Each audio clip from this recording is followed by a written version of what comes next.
वीतराग विज्ञान नमुताहि जाते भये हरिहंतादि महान। करि मंगल करि हो महा ग्रंथ करण के काज। जाते मिले समाज सब पावे निज पद राज। पावे निज पद राज। इस भवतरु का मूल एक जानहु में त्याभाव। ताको करि निर्मूल अब करिए मोक्ष उपाव। करिए मोक्ष उपाव।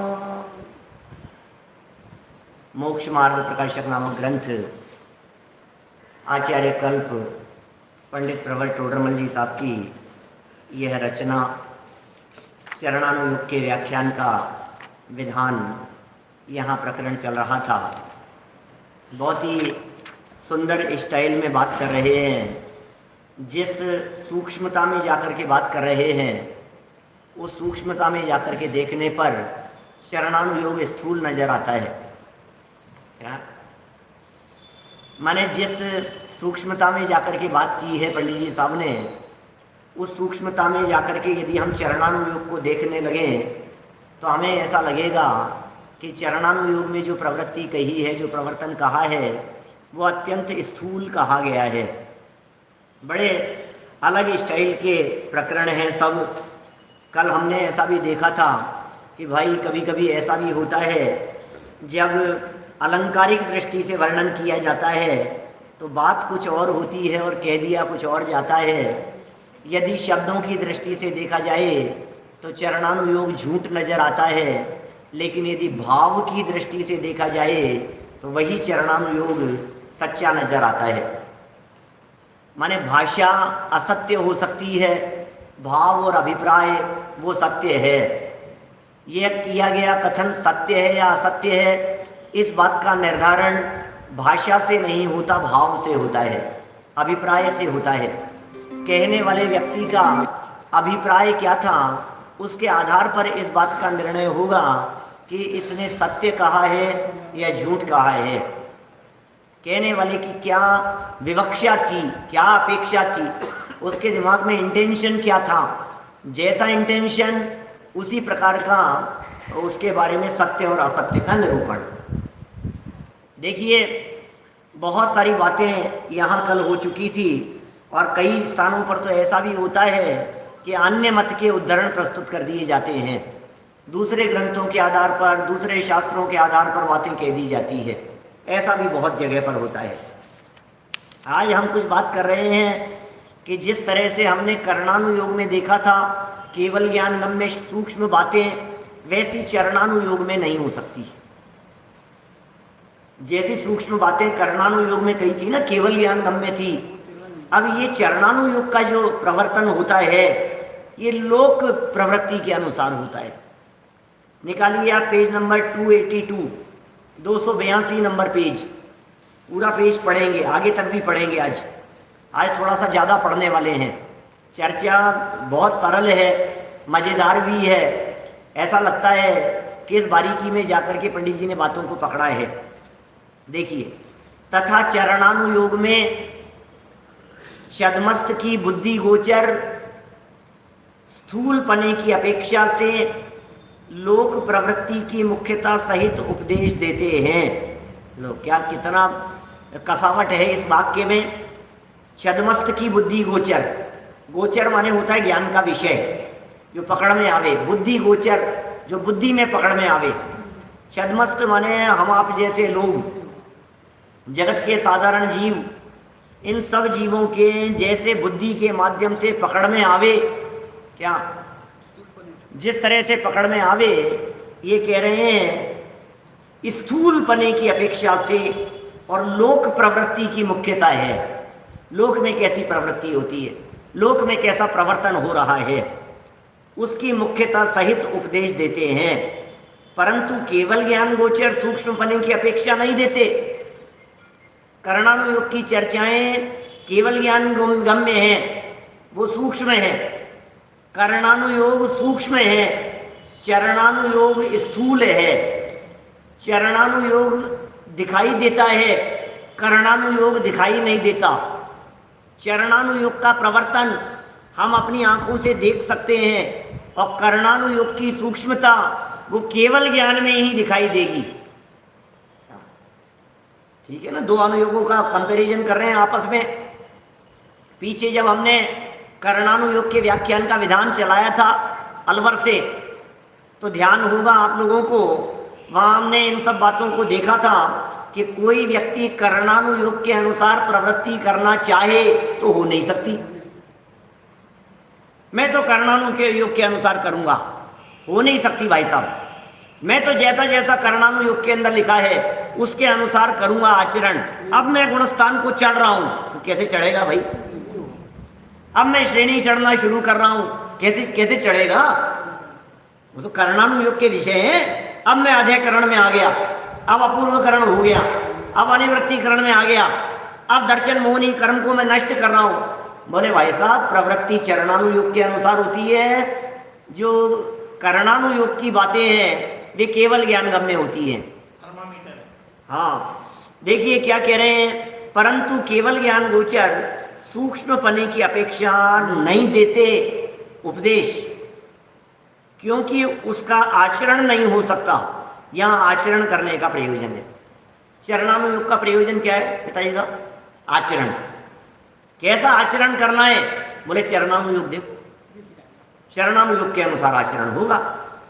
देखिए क्या कह रहे हैं यहाँ, जैसे उदाहरण दिया है, बड़े गजब के उदाहरण और तर्क दिए हैं आलोक जी भाई साहब। इतने सुंदर उदाहरण दिए हैं, इतने सुंदर तर्क दिए हैं, जिन्हें देख देख करके लगता है पंडित जी साहब की गहराई चिंतन की।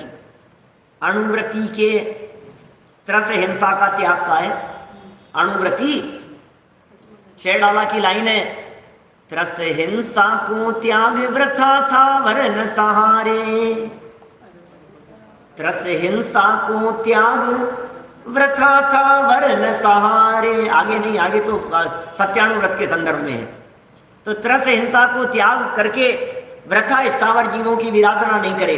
त्रस हिंसा का त्यागी है पांचवें गुणस्थान वाला जीव, प्रतिमाधारी जीव, अणुव्रती जीव। त्रस हिंसा का त्याग है उस जीव के, ये कह रहे हैं यहाँ। और उसके स्त्री सेवनादि क्रियाओं में त्रस हिंसा होती है। त्रस हिंसा का तो त्यागी है, लेकिन स्त्री सेवन का त्यागी नहीं है। अणुव्रति की बात कर रहे हैं, दूसरी प्रतिमा वाले की बात कर रहे हैं।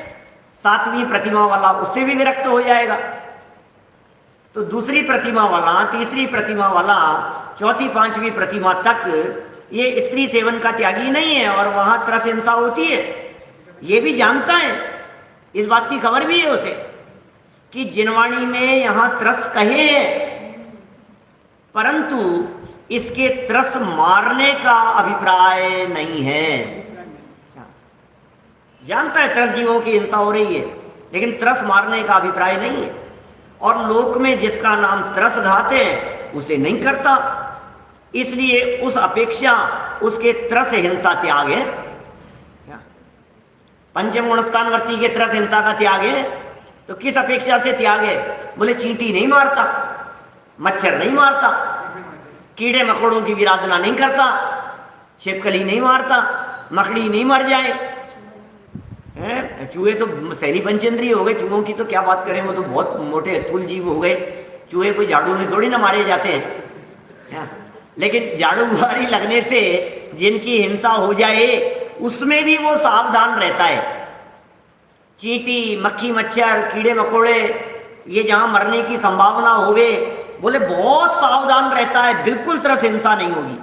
इतना विचार विवेक पूर्वक वो अपना प्रवर्तन कर रहा है, इसलिए उसे त्रस हिंसा का त्यागी कहते हैं। भैया ये त्रस हिंसा का त्यागी है, लेकिन हो रही है उसके त्रस हिंसा। तो ये चरणानुयोग की अपेक्षा से कथन कहा है। अभी देखिए टोडरमल जी की जो लेखन की स्टाइल है, आप देखना जरा बारीकी से इस लिखने की स्टाइल को। एक तरफ तो कह रहे हैं ऊपर त्रस हिंसा के बारे में, फिर अगले पैराग्राफ में चर्चा कर दी स्थावर हिंसा के संदर्भ में। फिर और आगे चल करके चर्चा कर लेंगे असत्य के बारे में, फिर चोरी के बारे में, फिर कुशील के बारे में, फिर परिग्रह के बारे में। बोले इन पांचों ही, क्योंकि क्या है, जब जब चरणानुयोग की चर्चा चलती है तो 5 पाप के त्याग का उपदेश दिया जाता है। चरणानुयोग क्या कहेगा? हिंसा मत करो, झूठ मत बोलो, चोरी मत करो, कुशील सेवन मत करो, परिग्रह संचय मत करो। चरणानुयोग यही तो कहेगा ना, 5 पापों को छोड़ो, पाप नहीं होने चाहिए लाइफ में, ये चरणानुयोग का प्रवर्तन है। तो कह रहे हैं इन 5 पापों की प्रवृत्ति छूटती तो है, लेकिन करणानुयोग के अनुसार नहीं, केवल ज्ञानियों के अनुसार नहीं। जगत के जीवों को जैसा मोटा मोटा दिखे वैसे प्रवृत्तियों को वो पाप को छोड़ता है। इतना ही समझना यहां। ये जो पैराग्राफ अभी हमने पढ़ा है जैसे कह करके, इसमें त्रस हिंसा का त्यागी होने पर भी त्रस हिंसा जीवन में संभव है, त्यागी होने के बावजूद भी संभव है।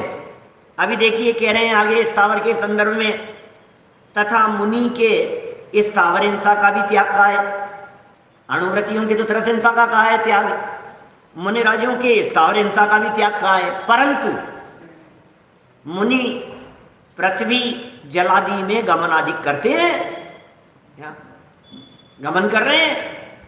पृथ्वी में गमन करते हैं, चलते ही हैं, धरती पर ही तो चलेंगे। और जलादि में भी गमन करते हैं, कदाचित प्रसंग बने इस तरह का, क्या घुटनों से नीचे जल हो, क्या तो प्रवर्तन करने के लिए है उल्लेख इस तरह का। जब जैसा प्रसंग बन जावे तो उस प्रसंग में वे पार करते हैं, चलते हैं, गमन आदि करते हैं। वर्षा ऋतु में निकलते तो नहीं है, लेकिन निकले और बरसात हो गई तो क्या करें? तो खड़े थोड़ी ना हो जाएंगे एक जगह पर। तो कहते हैं वहां सर्वथा त्रस का भी अभाव नहीं है। सुनना क्या कह रहे हैं, पृथ्वी में, जलादिक में, इनमें सर्वथा त्रस का भी अभाव नहीं है। क्या?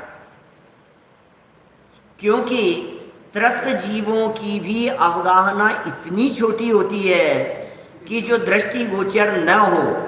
बोलो, चलने में भी त्रस जीवों की हिंसा हो जाए, त्रस की भी, स्थावर हिंसा के भी त्यागी हैं वो। तो ये क्या कह रहे हैं, मुनिराज स्थावर हिंसा के त्यागी हैं, लेकिन त्रस जीवों की हिंसा भी मुनिराज के माध्यम से हो सकती है।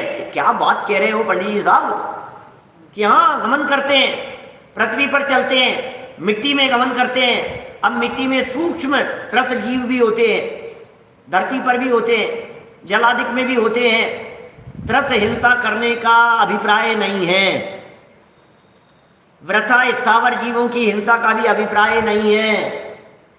घास पर नहीं चलेंगे, क्या हरी हरी घास पत्तियों के ऊपर नहीं चलेंगे। देखो क्या कह रहे हैं, ये क्या कह रहे हैं, इतनी छोटी अवगाहना होती है त्रस जीवों की कि जो दृष्टि गोचर ना हो। आपने कई बार ऐसा महसूस किया होगा क्या, कि किताबों में कई बार इतने बारीक जीव होते हैं, इतने बारीक होते हैं कि वो आपको ऐसे लगेगा कि ये कोई धूल का कण रखा हुआ है। वो चले तो पता लगे कि अरे ये त्रस जीव है। त्रस है वो, स्थावर नहीं है, 2 इंद्रिय जीव है। क्या फूंक फूंक मारो तो इतनी ताकत है उसमें जो उड़ता नहीं है। क्या दीमक है, ये दीमक भी 2 इंद्रिय जीव है। क्या दीमक 2 इंद्रिय है, स्पर्शन और रसना इंद्रिय है उसके। यदि रसना इंद्रिय दीमक के न मानी जाए तो कैसे खा जाती है कागजों को, कैसे कुतर जाती है। अब दिख तो नहीं रही है आपको, दीमक ऐसी दिखेगी, धूल जैसी दिखेगी, मिट्टी जैसी दिखेगी, लेकिन वो त्रस जीव है। तो कह रहे हैं दृष्टि गोचर नहीं होती और उनकी स्थिति पृथ्वी जलादि में ही है, ऐसा मुनि जनवाणी से जानते हैं। मुनिराज को पता है, जनवाणी का अध्ययन करते हैं, जनवाणी का अभ्यास करते हैं, वे बराबर इस बात को जानते हैं कि इस जगह पर त्रस जीव हैं। वे कदाचित अवधि ज्ञान आदि द्वारा भी जानते हैं। मुनिराज के अवधि ज्ञान भी संभव है, तो अवधि ज्ञान से भी जानते हैं, जनवाणी से जानते हैं, शास्त्र पढ़ करके जानते हैं। उन्हें पता है इस जगह पर त्रस जीव आदि है। परंतु उनके प्रमाद से स्थावर त्रस हिंसा का अभिप्राय नहीं है। क्या? प्रमाद से त्रस हिंसा का अभिप्राय नहीं है, प्रमाद से स्थावर हिंसा का अभिप्राय नहीं है। वे प्रमादी नहीं है, वे प्रमादी होकर के प्रवर्तन नहीं करते।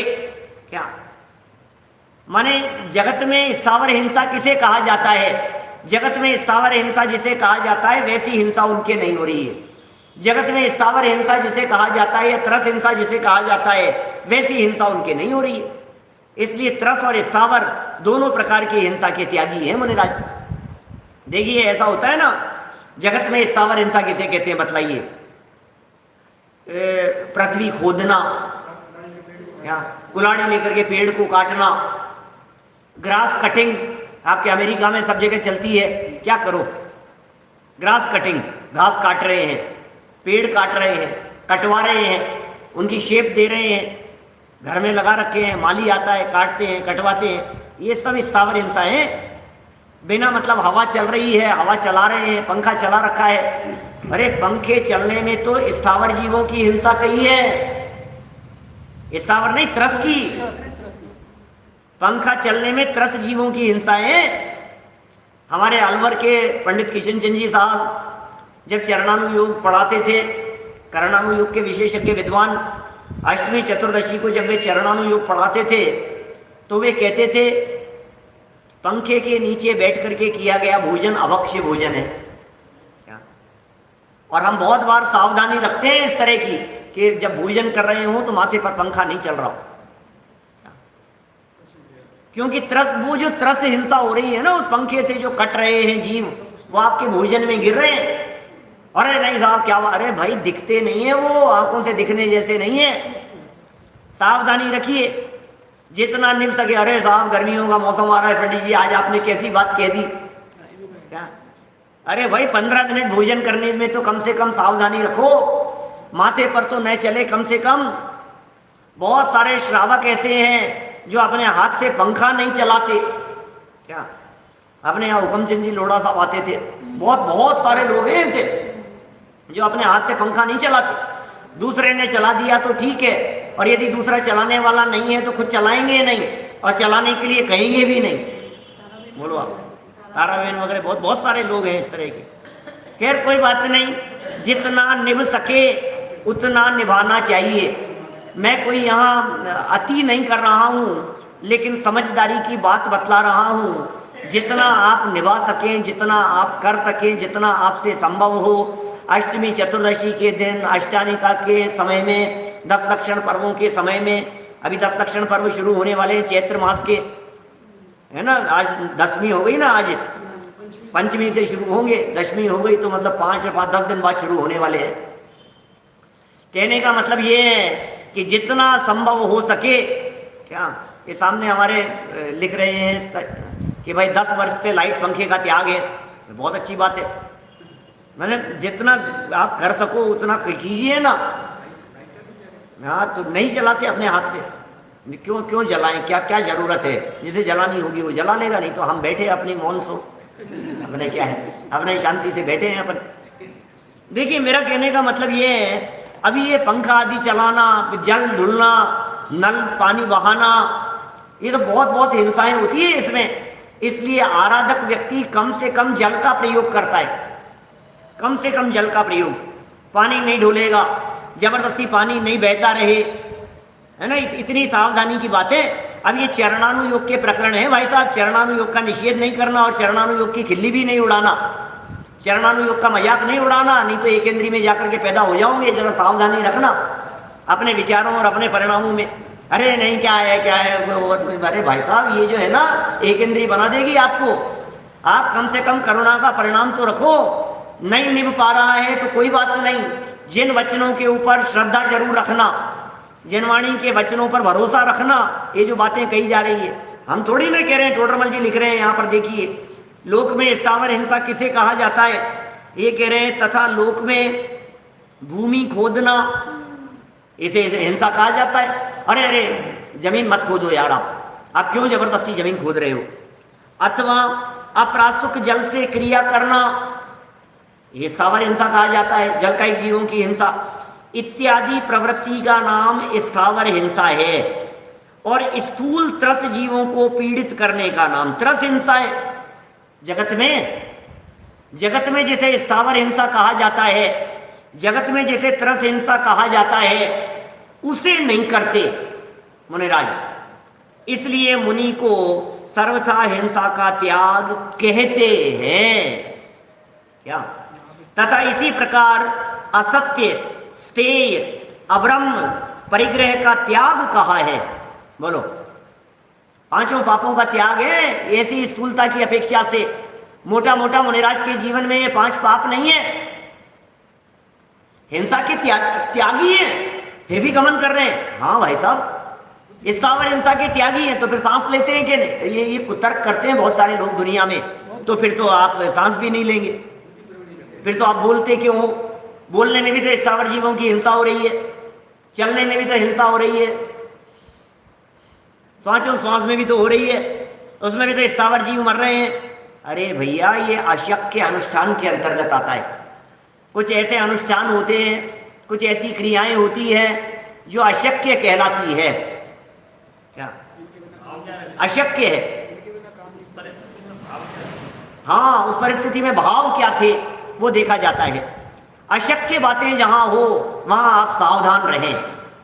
भाई, अब चलना तो छोड़ नहीं सकते हैं ना, अभी गृहस्थ दशा में बैठे हुए हैं, घर गृहस्थी में रहते हैं। अरे मुनिवी अवस्था यदि हो गई है तो भी अभी शरीर सहित है, अभी आहारचर्या है, अभी गमन है, अभी विहार है, तो चलना भी होगा, उपदेश आदि की क्रियाएं भी होगी, बोलना भी होगा, वचन व्यवहार भी होगा, ये सब क्रियाएं होंगी, लेकिन हिंसा नहीं है उनके जीवन में। 5 पापों का पूरी तरह से त्याग है, इसलिए वे महाव्रती कहलाते हैं। क्यों है मुनिराज महाव्रती? क्योंकि 5 पापों के पूरी तरह से त्यागी है। क्या? व्रता थावर ने सारे, ये पंचम गुणस्थानवर्ती की बात है। क्या? 6ठे 7वें गुणस्थानवर्ती मुनिराज तो त्यागी है उसके। क्या? त्रस हिंसा का त्याग और व्रता थावर ने सारे, ये पंचम गुणस्थानवर्ती की बात है, ये गृहस्थ की बात है, जिसके लिए ऊपर वाले पैराग्राफ में चर्चा की थी। यहां जो चर्चा चल रही है, ये चर्चा चल रही है त्रस और स्थावर दोनों प्रकार की हिंसा के त्यागी मुनिराज, त्यागी होने के बावजूद भी उनके जीवन में धरती पर गमन करने पर त्रस हिंसा भी हो रही है और स्थावर हिंसा भी हो रही है, फिर भी त्यागी है, फिर भी सर्वथा त्यागी है। इसलिए त्यागी है कि ये जो त्याग किया है ये चरणानुयोग की विवक्षा से है, करणानुयोग की सूक्ष्मता से नहीं। करणानुयोग ये कह रहा है कि हिंसा हो रही है, और चरणानुयोग ये कह रहा है कि पूरी तरह से त्यागी है। देखो अभी आगे देखो, अरे अभी तो हमने यहाँ सिर्फ हिंसा संबंधी प्रकरण को देखा है, अभी हमने सिर्फ यहाँ यह देखा है कि त्रस हिंसा और स्थावर हिंसा के त्याग होने के बावजूद भी व्रतियों के जीवन में भी संभव है, ये प्रकरण यहाँ देखा है। अब देखना जरा इसी प्रकरण को थोड़ा सा और आगे बढ़ाते हैं। असत्य, अचौर्य, अब्रह्म और अपरिग्रह, इनके संदर्भ में जरा क्या स्थिति है। क्या बारीकी से बातें की है पंडित जी साहब ने। पढ़ते हैं तो ऐसा लगता है किस सूक्ष्मता में जाकर के उनकी दृष्टि थी, आगम को किस गहराई से वे पढ़ते थे। देखिए जरा, केवल ज्ञान के जानने की अपेक्षा तो असत्य वचन योग 12वें गुणस्थान पर्यंत का है। लो, अब ये केवल ज्ञान की अपेक्षा से बात करो, अब करणानुयोग की अपेक्षा से बात करो, अब करणानुयोग की सूक्ष्मता में जाकर के बात करो। केवल ज्ञानी क्या कह रहे हैं? 12वें गुणस्थान तक असत्य वचन योग है। लो, 12वें गुणस्थान तक बात तो कर रहे थे अभी मुनिराज की, बात तो कर रहे थे 6ठे 7वें गुणस्थान वर्ती मुनिराज की, और अब कह रहे हो असत्य वचन योग है। किनके? श्रेणी चढ़ने वालों के। क्या? हाँ, केवल ज्ञान नहीं है ना। क्या? सेकंड में, अगले सेकंड केवल ज्ञान की प्राप्ति करने वाले हैं, अगले सेकंड भगवान बनने वाले हैं, अगले समय में अनंत भगवान हो जाएंगे, वो होएंगे ही, गारंटी है। 12वें गुणस्थान वर्तियों की चर्चा कर रहे हैं, होएंगे ही, ये कह रहे हैं। हाँ, लेकिन भैया जनागम में कहा है असत्य वचन योग। अब ये तो आगम है, लेकिन असत्य वचन योग होने पर आप झूठा थोड़ी ना कह देंगे 12वें गुणस्थान वालों को। सत्य महाव्रत छठे गुण स्थान में हो गया, सत्य महाव्रत छठे सातवें गुण स्थान की भूमिका में ही हो गया। सारे मुनिराज सत्य महाव्रत के धनी हैं, लेकिन असत्य वचन योग 12वें गुण स्थान तक जनवाणी में कहा गया है। लो और सुनो आगे, इतना ही नहीं, अरे 13वें में तो सुनो तो सही, असत्य थोड़ी ना 13वें में। देखो क्या कह रहे हैं, जितना कहें उतना ही अपनी मत लगाओ आगे ज्यादा। देखो क्या कह रहे हैं, अभी 13वें में कुछ और कहा है। 13वें में क्या है, अदत्त कर्म परमाणु आदि पर द्रव्य का ग्रहण 13वें गुण स्थान पर्यंत है। लो अब 13वें गुण स्थान में क्या कह रहे हैं, 13वें गुण स्थान में चोरी। अरे क्या बात कर रहे हो, 13वें गुण स्थान में चोरी? हाँ 13वें गुण स्थान में चोरी है, क्या बात कर रहे हो भाई साहब। अदत्ता दानम स्तेयम, चोरी की परिभाषा कही है उमा स्वामी आचार्य ने। चोरी किसे कहते हैं? तत्वार सूत्र 7वें अध्याय का सूत्र है। 7वें अध्याय में उमा स्वामी आचार्य कह रहे हैं अदत्ता दानम स्तेयम, स्तेय माने चोरी, अदत्ता दानम, अदत्त अदत्त, अ माने नहीं, दत्त माने देना, अदत्त और आदान बिना दिए हुए किसी वस्तु को ले लेना, ये चोरी है। अच्छा, बिना दिए हुए ले लेना चोरी है, तो अनंत भगवान चोर हैं या नहीं? अरे भाई सुनो तो सही, क्या कह रहे हैं ये बातें कैसी है? अनंत भगवान के कर्म परमाणुओं का ग्रहण है या नहीं है? क्या अनंत भगवान के कर्म परमाणुओं का आश्रव है या नहीं है? सुनिए सुनिए, अनंत भगवान के कर्म परमाणुओं का आश्रव कहा है आगम में करणानुयोग में। कौन सा आश्रव है?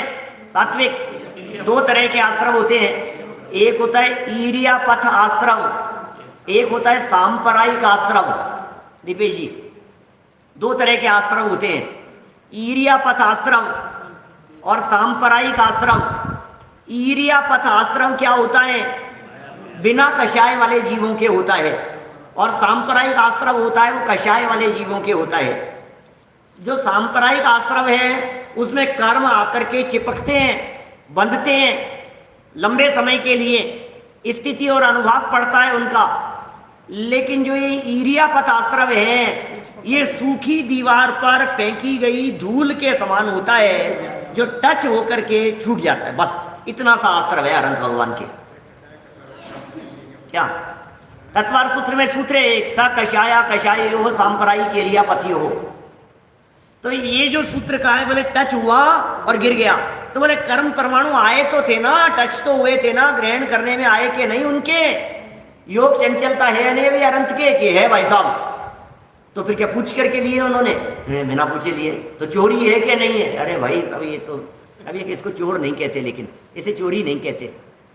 अदत्ता दानम पना तो वहां लागू होगा, लेकिन इसे चोरी नहीं कहते। देखो अदत्त कर्म परमाणु आदि, अरे कर्म परमाणु के साथ में आदि शब्द का प्रयोग किया है।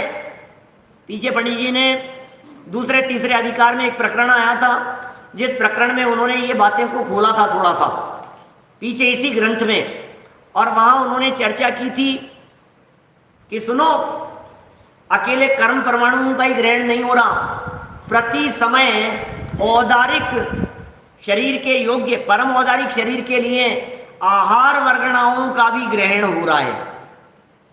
क्या अनंत पौद्गलिक परमाणु शरीर की स्थिति के लिए ग्रहण कर रहे हैं, अनंत कर्म परमाणु ग्रहण कर रहे हैं, अनंत इस शरीर की स्थिति के लिए पुद्गल परमाणुओं का ऑटोमेटिक ग्रहण भैया यहां बैठे बैठे आपके भी हो रहा है। क्या बैठे हैं हम और हमें ऐसे लग रहा है हम तो कुछ नहीं कर रहे हैं, हो रहा है निरंतर पुद्गल परमाणुओं का ग्रहण। अनंत पुद्गल परमाणुओं का ग्रहण भी हो रहा है, अनंत पुद्गल परमाणुओं का छोड़ना भी हो रहा है प्रति समय प्रत्येक जीव के। इसलिए हम कई बार जब बात करते हैं तो कहते हैं ना, मोटा हो गए, पतले हो गए। कब मोटे हो गए भाई साहब आप? सात्विक बड़े कब हुए थे? हाइट कब बढ़ गई थी? पतले कब हो गए? कहां से निकाला पतले करने के लिए? कई लोग पतले होने के लिए ऑपरेशन करवाते हैं, उनकी तो ऑपरेशन के माध्यम से वो चमड़ी निकाल दी जाती है, वो सब ऑपरेशन करके फैट उसको निकाल देते हैं पूरा। लेकिन आप कैसे पतले हो गए? आप मोटे कैसे हो गए? आपने पुद्गलों को चिपकाया था क्या अपने शरीर पर कि नहीं? फिर क्या हुआ? बोले प्रति समय अनंत पुद्गल के परमाणु शरीर में अपने आप आ रहे हैं और अपने आप निकल रहे हैं। जब आने वाले पुद्गल परमाणुओं की संख्या ज़्यादा होती है और निकलने वालों की संख्या कम होती है तो वजन बढ़ता चला जाता है। और अनेक बार ऐसा होता है कि आने वाले पुद्गल परमाणु कम और निकलने वाले जब ज़्यादा हो जाते हैं तो वीकनेस आ जाती है। जब 10 तो हो गए तो बहुत सारे पुद्गल परमाणु निकल गए, जब वॉमिटिंग हो गई तो बहुत सारे पुद्गल शरीर से निकल गए तो कमजोरी आ गई, वीकनेस आ गई। खाने पीने के माध्यम से भी होता है और बिना खाए पिए भी शरीर बढ़ता चला जाता है। क्या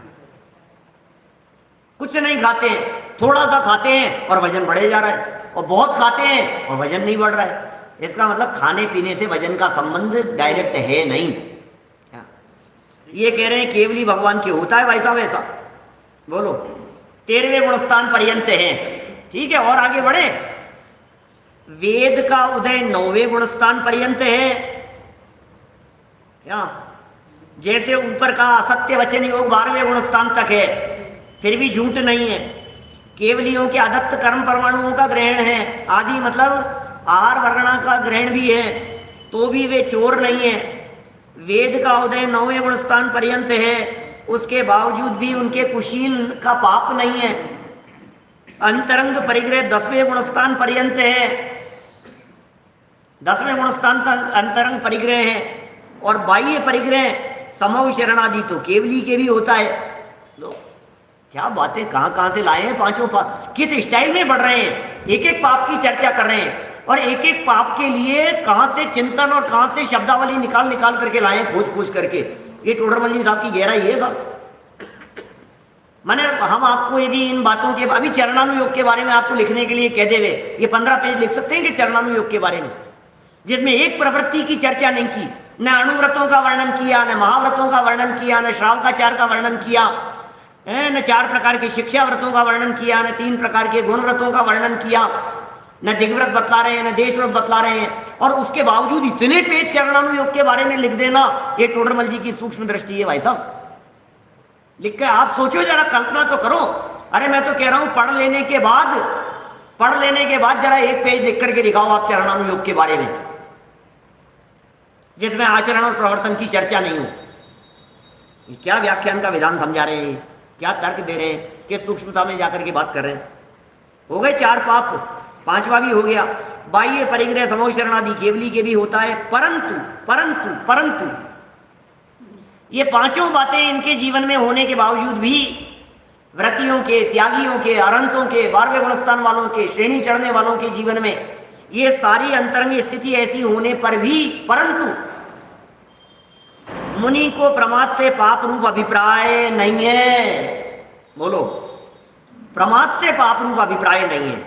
और लोक प्रवृत्ति में जिन क्रियाओं द्वारा ये झूठ बोलता है, जिन क्रियाओं द्वारा झूठ बोलता है, जहाँ चोरी करता है, कुशील सेवन करता है, परिग्रह रखता है इत्यादि नाम पाता है दुनिया में, जिसे परिग्रही कहते हैं, वे क्रियाएं इनके नहीं है, इसलिए असत्य आदि का इनके त्याग कहा जाता है।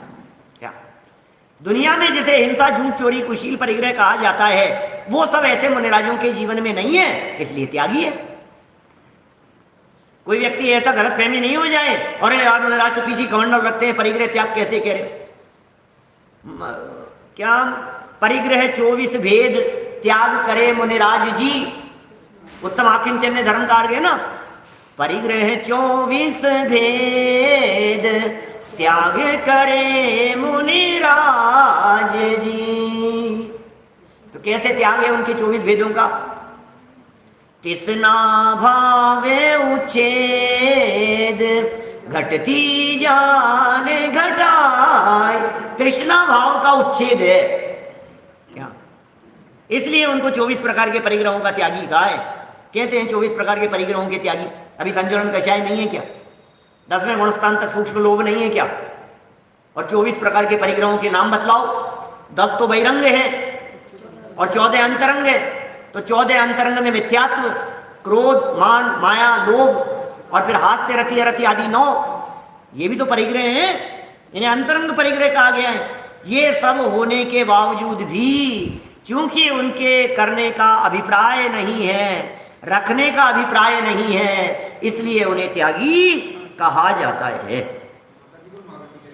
देखो आगे देखो क्या कह रहे हैं, तथा जिस प्रकार मुनि के मूल गुणों में पंचेंद्रियों के विषयों का त्याग का है, 28 मूल गुण है मुनिराज के, 5 महाव्रत, 5 इंद्रिय विजय, 5 समितियां, 6 आवश्यक और 7 शेष गुण, 28 मूल गुण है ना।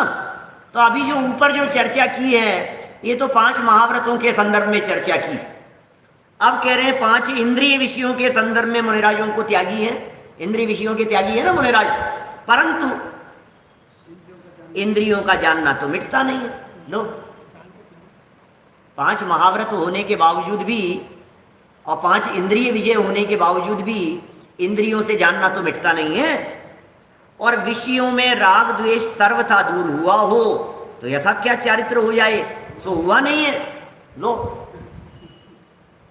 भाई विषयों में प्रवृत्ति तो नहीं है उनके जीवन में, लेकिन 5 इंद्रियों के माध्यम से जानना तो है। देख करके चल रहे हैं, खा रहे हैं, भले ही मर्यादा का खा रहे हो, शुद्ध सात्विक खा रहे हो, रसना इंद्रिय अपना काम कर रही है, स्वाद भी आ रहा है, हलवे का स्वाद भी आ रहा है, भोजन का स्वाद भी आ रहा है, स्वाद भी ले रहे हैं मुनिराज, ये भी सब मुनिराज के जीवन में हो रहा है। और राग द्वेष भी है भी उनके मुनिराज के जीवन में सर्वथा राग द्वेष का भाव हो गया हो ऐसा नहीं है, क्योंकि यदि सर्वथा राग द्वेष का भाव हो गया हो तो यथाख्यात चारित्र हो जाना चाहिए, लेकिन यथाख्यात चारित्र तो मुनिराज के जीवन में अभी है नहीं। यथाख्यात चारित्र तो 11वें गुण स्थान में होता है। जानते हैं ना 5 प्रकार के चारित्र हैं, सामायिक, छेदोपस्थापना, परिहार, विशुद्धि, सूक्ष्म सांपराय, यथाख्यात मिति चारित्रम, तत्वार सूत्र का सूत्र है। सामायिक, छेदोपस्थापना, परिहार, विशुद्धि, सूक्ष्म सांपराय, यथाख्यात। तो 10वें गुण स्थान तक सूक्ष्म सांपराय है, 10वें में सूक्ष्म सांपराय नाम का चारित्र है, 11वें में यथाख्यात चारित्र होता है। क्योंकि 11वें 12वें आदि गुण स्थानों में रंच मात्र राग नहीं है, 100% वीतरागता है। तो 100% वीतरागता तो 11वें 12वें गुण स्थानों में, ऊपर के गुण स्थानों में। अभी मुनि भूमिका में राग द्वेष है ना कि हाँ है, और 5 इंद्रियों के विषय भी है और जानना भी होता है। बोले साहब आप तो कह रहे हो पंचेंद्रिय विषय के त्यागी हैं। बोलो कितने अद्भुत बातें हैं, मतलब सुन सुन करके, देख देख करके ऐसा लग रहा है क्या पकड़ रहे हैं, कहां से कहां तुलना कर रहे हैं। एक तरफ करणानुयोग की बातें, केवल ज्ञान गम्य बातें, और दूसरी तरफ चरणानुयोग का स्थूल प्रवर्तन और इनका कंपैरिजन, और आपस में विरोध नहीं है। आपको लगेगा जब आप त्रस और स्थावर हिंसा के त्यागी हैं तो फिर तो आपको चलना बोलना भी नहीं चाहिए। अति सर्वत्र वर्जित, अति का सब जगह पर वर्जन है, निषेध है, अति कहीं नहीं होनी चाहिए। कि साहब रसगुल्ले खाने चाहिए कि नहीं, क्या बोलो पंडित जी आप बतलाओ, रसगुल्ले खाने चाहिए कि नहीं? क्या खाने चाहिए रसगुल्ले में? बोले कोई दोष तो नहीं है कि नहीं नहीं है, मम्मी मना कर रही है मेरे को जबरदस्ती खाने के लिए, अब समझाओ आप इनको। हमने कहा भाई मना क्यों कर रहे हो कि 5 खा लिए अब भी मना नहीं करें क्या? अति सर्वत्र। अरे भाई अभक्ष्य नहीं है लेकिन लिमिट में तो खाएगा, उसकी भी लिमिट तो होनी चाहिए। तो किसी तरह से टोडरमल जी साहब यहाँ जो बातें बतला रहे हैं, ये बातें किस गहराई में जाकर के बतला रहे हैं। देखो जरा आगे क्या कह रहे हैं, विषयों में राग द्वेष सर्वथा दूर हुआ हो तो यथाख्यात चारित्र हो जाए, सो हुआ नहीं है। परंतु स्थूल रूप से विषय इच्छा का अभाव हुआ है। स्थूल रूप से विषयों की इच्छा नहीं है मुनिराज के, खाने की इच्छा नहीं है, लड्डू की इच्छा नहीं है, रसमलाई खाने की इच्छा नहीं है, भोगों की इच्छा नहीं है, स्पर्शन रसना ग्रहण चक्षु कर्णेंद्रिय के विषयों की भावना नहीं है, और बाह्य विषय सामग्री मिलाने की प्रवृत्ति दूर हुई है। वो चाहते नहीं है कि ये मैं देखूं, ये मैं खाऊं। अरे यार किसी को कह करके आज तो डोसे बनवा ले, ऐसा नहीं है। किसी को कह करके आज क्या बना रहे हो यार आहार में, बताओ, चोखा तो लगा रहे हो, ये बना लेना। ऐसी प्रवृत्ति नहीं है, इस तरह से उनका प्रवर्तन नहीं है, ऐसी प्रवृत्ति दूर हुई है। इसलिए उनके इंद्रिय विषय का त्याग कहा है। इसी प्रकार अन्यत्र जानना। फास्ट फास्ट बढ़ते हुए हमने पेज पूरा कर दिया, एक पैराग्राफ और पढ़ना है मुझे आगे वाला भी, क्योंकि प्रकरण आगे तक चल रहा है, अभी है अपने पास में 5 मिनट, कोई दिक्कत नहीं है। आगे देखो इसी प्रकरण से जुड़ा हुआ पैराग्राफ है, इसलिए विषय वहां तक चलाना उचित समझा मैंने, इसलिए मैं बढ़ गया फटाफट। समझ में आया होगा, लेकिन कोई प्रकरण ऐसा नहीं है, कोई बात ऐसी नहीं है जो समझ में नहीं आई हो। क्या 283 नंबर पेज।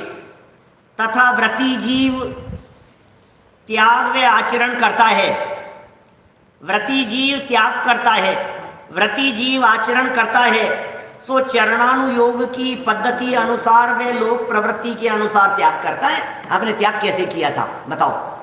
अणुव्रत लिए तो आपने कैसा त्याग किया था? महाव्रत लिए तो त्याग किस प्रकार का किया था?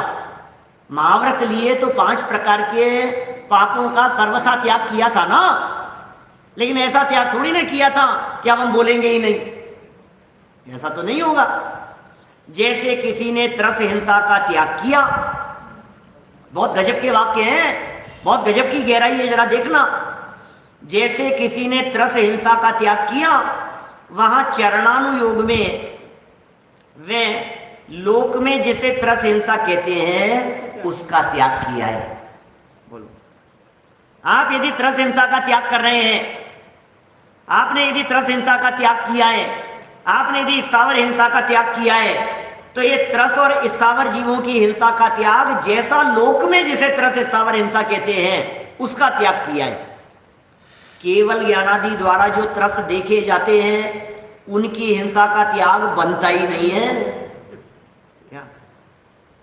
नहीं साहब, सर्वथा त्रस हिंसा के त्यागी, सर्वथा त्रस हिंसा के त्यागी। तो भैया जैसे केवल ज्ञानी जानते हैं, केवल ज्ञानी ने जहां जहां त्रस देखे हैं आप उसके अनुसार तो त्याग कर नहीं पाएंगे। एड़ी से चोटी तक का जोर लगा लेना, केवल ज्ञानियों के ज्ञान के अनुसार त्याग करने की प्रवृत्ति ये 3 काल में संभव नहीं है, या असंभव है ये बातें। केवल ज्ञानादि द्वारा जो त्रस देखे जाते हैं उनकी हिंसा का त्याग बनता ही नहीं है। अरे बनता ही नहीं है, क्या बताऊं।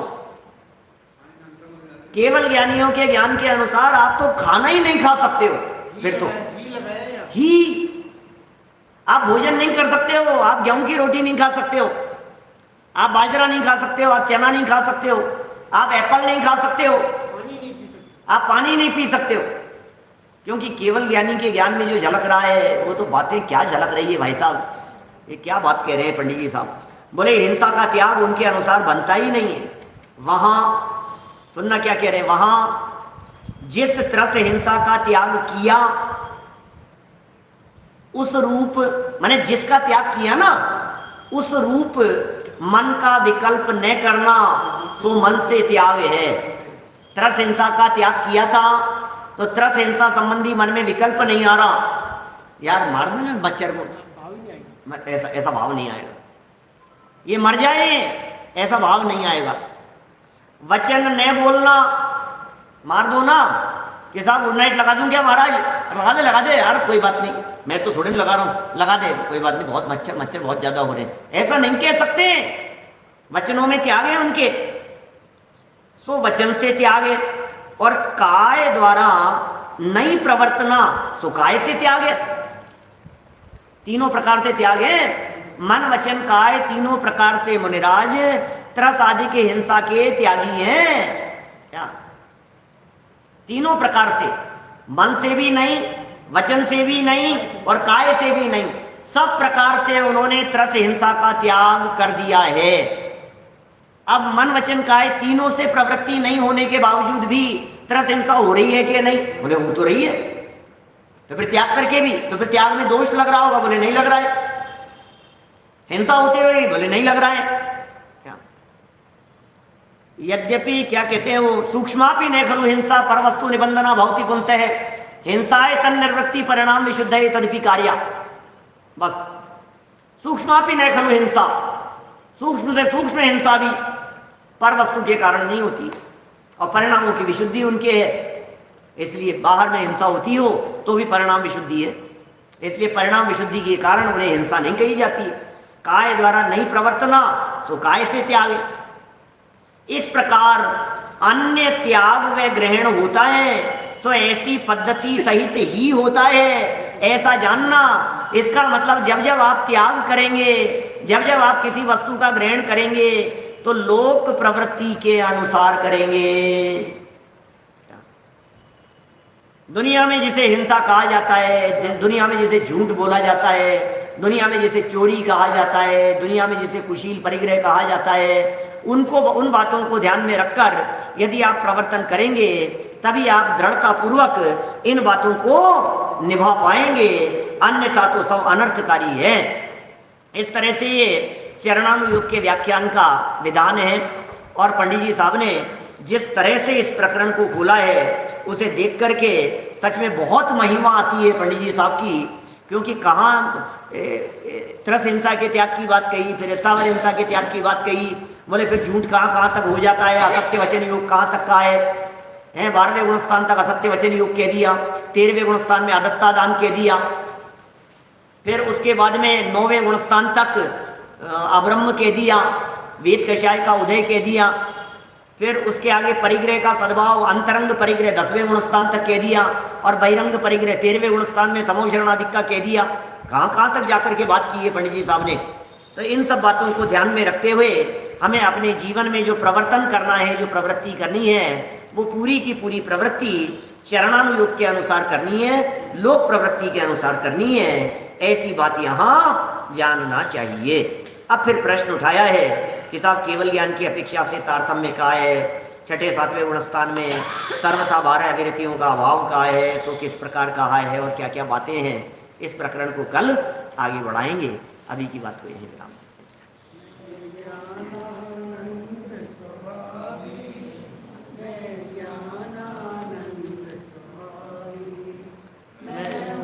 अपने में स्वयं को